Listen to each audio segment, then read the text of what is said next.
समाज की सम्मानित माता बहनें, सम्मानित मंच पर आसीन सभी सम्मानित प्रचारक के रूप में संत महात्मा व क्रांतिकारी साथी, साथ ही इस पंडाल के साथ में दूसरी ओर बैठे मेरे बुजुर्ग युवा साथी, प्यारे प्यारे बच्चे, सभी को सबसे पहले मेरा जय गुरुदेव, धन गुरुदेव, जय भीम, जय भारत।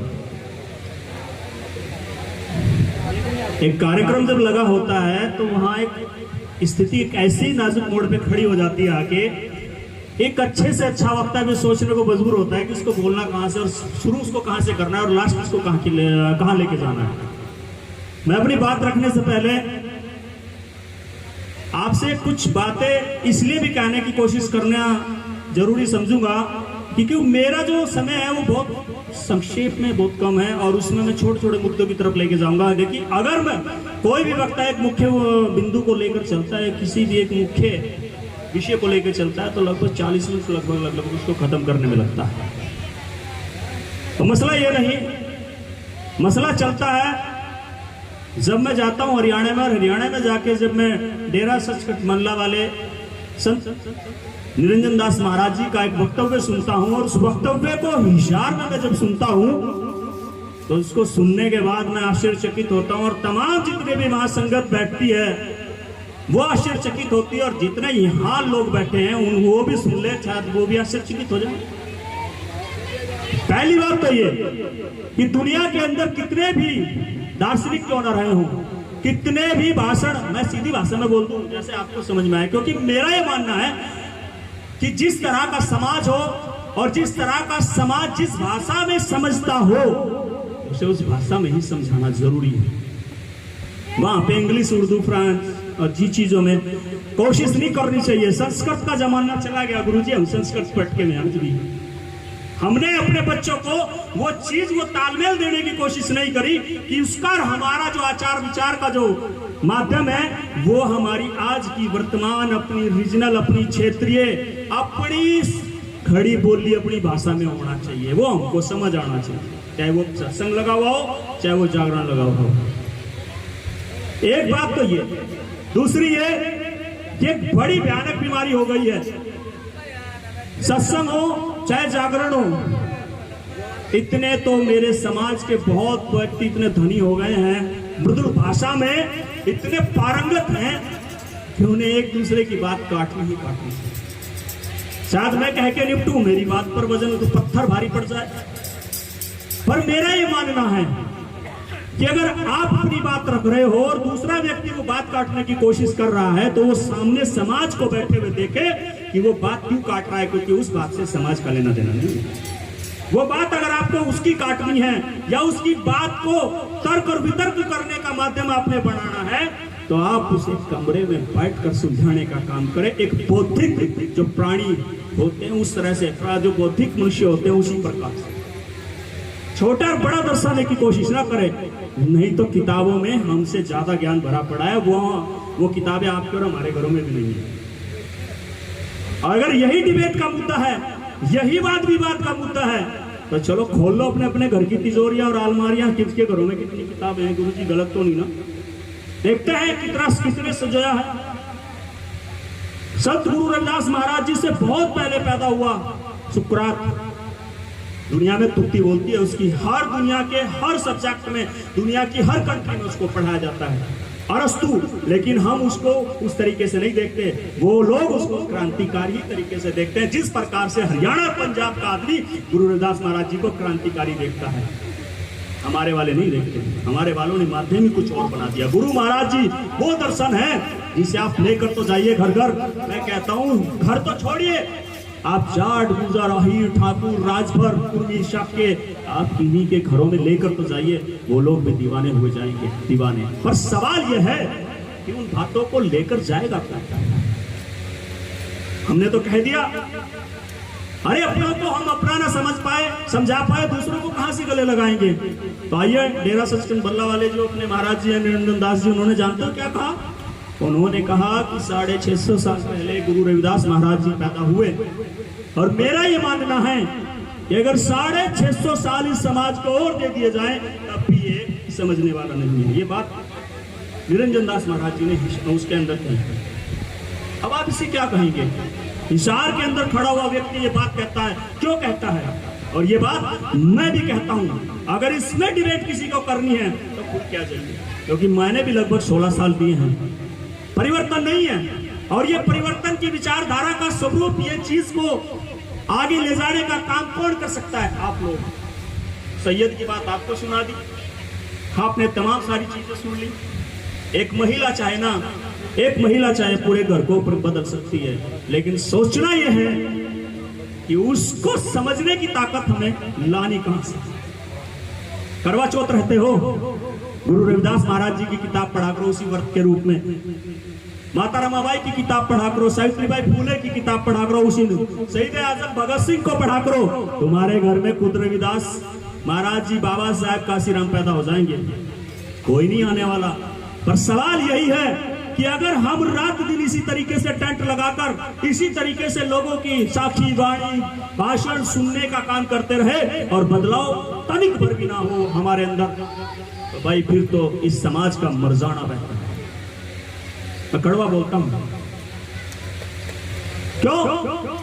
क्योंकि व्यक्ति वो है दुनिया के अंदर, आप भिन्न क्यों हैं? दुनिया के तमाम जितने भी करोड़ों जीव हैं उनमें से इंसान जो है वो बौद्धिक रूप में सबसे ज्यादा सक्षम है। समझने और सोचने की ताकत किसमें ज्यादा है?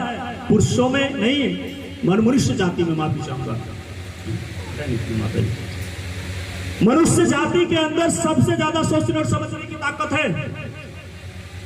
और पूरी रात यहाँ पर सत्संग चलने वाला है, और इसमें से आप कितना संजोकर कितना परिवर्तन अपने घर के अंदर लेके जाएंगे, तब आप बौद्धिक मनुष्य की श्रेणी में आकर खड़े हो जाते हैं, तो आप दर्शाएंगे दुनिया को कि हाँ हम हैं। कौन हम हैं? हम ये मानते हैं कि हम अपने महापुरुषों की विचारधारा को अपने बच्चों के साथ, अपने समाज के साथ साझा करते हुए उसे एक अच्छे नक्शे कदम की ओर लेकर चलेंगे। क्या आप तैयार हैं? बुद्ध ने भी कहा कि कोई बात मैंने कही इसलिए मत मानो, कोई बात सदियों से चली आ रही है इसलिए मत मानो। वो बात तुम तब तक मत मानो जब तक वो तुम्हें सही ना लगे, जब तक वो तुम्हें सही ना लगे। सवाल यह है कि जब बुद्ध की बात आती है, जब पेरियार की बात आती है, तो तब हमारे समाज में कई धड़े बन जाते हैं, कई धड़े। अरे अगर हम सामने वाले व्यक्ति के विचारों को आत्मसात नहीं कर सकते, ग्रहण नहीं कर सकते, फिर तो हम भी कमजोर हैं साहब। क्योंकि मेरा यह मानना है कि दुनिया के अंदर अगर विचार है और वो विचार बेहतर है, वो मनुष्य जाति के कल्याण के लिए है, वो किसी ने भी दिया हो, उसे मानना चाहिए कि नहीं मानना चाहिए? चाहे वो बुद्धि क्यों ना हो, अरस्तु क्यों ना हो, सुकरात क्यों ना हो। बताइए आप, ये बात गलत है? तो फिर कौन है ये लोग जो समाज में जहर घोलने का काम कर रहे हैं? यही हमें समझना पड़ेगा।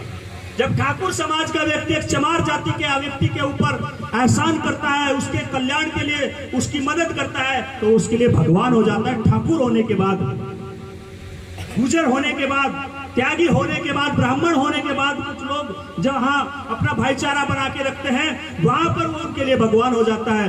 तो फिर मेरा ये मानना है, फिर पेरियार और बुद्ध से आपकी दुश्मनी नहीं होनी चाहिए। मानव कल्याण के लिए जो व्यक्ति जीता है ना, वो ही इंसान है, बाकी तो सब अपने पेट भरने पे लगे हो भाई। और अगर ये मानव कल्याण का रास्ता अगर चुनना है, तो इसका सीधा सीधा मैं आपको तरीका बताता हूं। मुझे नहीं पता आप कितना सुनने की ताकत रखते हैं, और एक उदाहरण जरूर दूंगा। अगर बारिश हो रही हो और बर्तन को अगर उल्टा रख दें, क्या बारिश की बूंद उस बर्तन में जाएगी? जाएगी? क्या करना पड़ेगा? बर्तन को सीधा करना पड़ेगा ना। जी हाँ, हजारों सालों से हमने अपनी खोपड़ी को उल्टा ही किया हुआ है, इसको सीधा कर लो, अब तो वक्त है। एक याद रखना, अगर ये प्रचारक समाज के मर गए, अब आखिरी जो मेरा मुद्दा है वहीं पर मैं आ रहा हूं और अपनी बात खत्म करूंगा। मैं नहीं चाहता किसी का वक्त जाया करूं और किसी का वक्त किसी भी वक्ता का अपने माध्यम से लेने की कोशिश करूं, नहीं तो ये माइक और ये मैं खड़ा हूं, पूरी रात निकल जाएगी, अगले दिन तक मैं लगातार बोलता रहूंगा, टॉपिक खत्म नहीं होंगे। क्योंकि जो पढ़ता है वो बोलता है। ये बड़ी बात नहीं है, ये चुनौती नहीं है, ये किसी के लिए कोई अहंकार वाली बात नहीं है। अगर आप भी पढ़ेंगे, आप भी इसी तरीके से बोलेंगे। काशीराम भी बोलता था, बाबा साहब भी बोलते थे। सीधा रास्ता बताऊं क्या है? बताऊं?